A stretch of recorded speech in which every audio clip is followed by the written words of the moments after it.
Derechos que emanan del derecho de autor. Hola a todos y a todas, bienvenidos de nuevo a esta serie de videos donde estaremos abordando el tema de los derechos de autor. En esta oportunidad analizaremos dos grandes derechos que emanan precisamente del derecho de autor. Analizaremos por un lado los derechos de tipo moral y por otro lado los derechos de tipo patrimonial.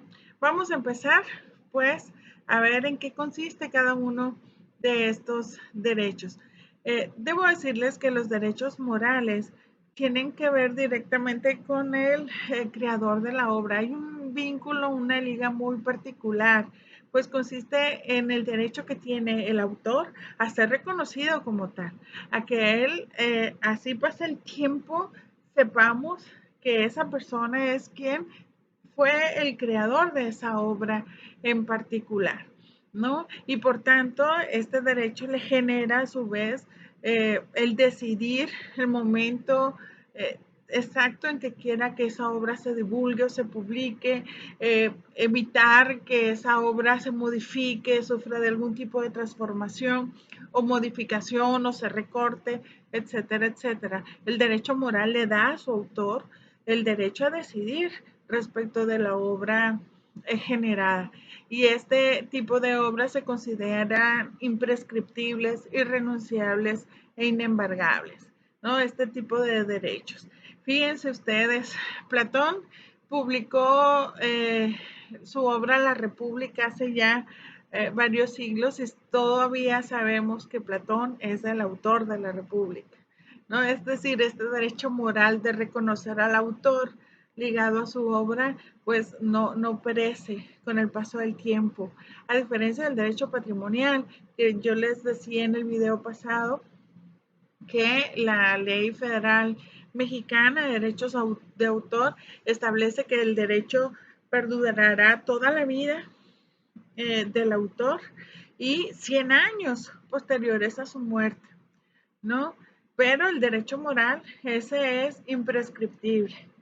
Es irrenunciable, no puedo renunciar a mi derecho de ostentarme de autora de una obra. Si yo escribí mi libro, ese libro, así pasen siglos, yo seré la autora de ese libro y se me tiene que reconocer como tal y es inembargable.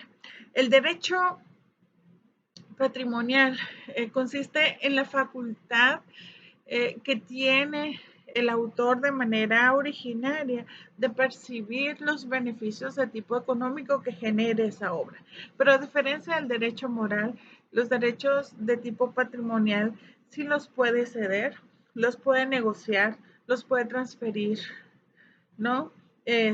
Los puede inclusive suceder, ¿no? Entonces es importante que sepamos distinguir perfectamente entre el derecho que tengo como autor de la obra a ser reconocida como tal, a que así pasa el tiempo, siempre se sepa que esa obra la escribió Jenny Bernal, ¿no? A el derecho patrimonial que yo lo puedo suceder en vida a un hijo o post-mortem a cualquier persona, ¿no? Es importante identificar esta parte para evitar sin duda confusiones. Los derechos patrimoniales de autor, les decía, los tiene originalmente el creador de la obra, quien puede transferirlos ya sea a una persona física o inclusive a una persona moral. Pero ojo, siempre será autor, una persona física. Titular del derecho patrimonial puede serlo una persona de tipo moral.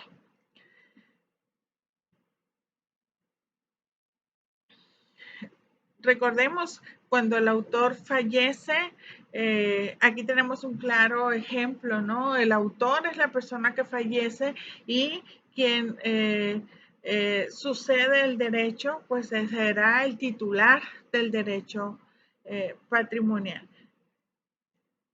Por tanto, mis queridos y queridas estudiantes, espero que haya quedado claro hasta aquí cuáles son los principales derechos y cuáles son los efectos que se tiene en relación con los mismos. Seguimos en un siguiente video. Hasta pronto.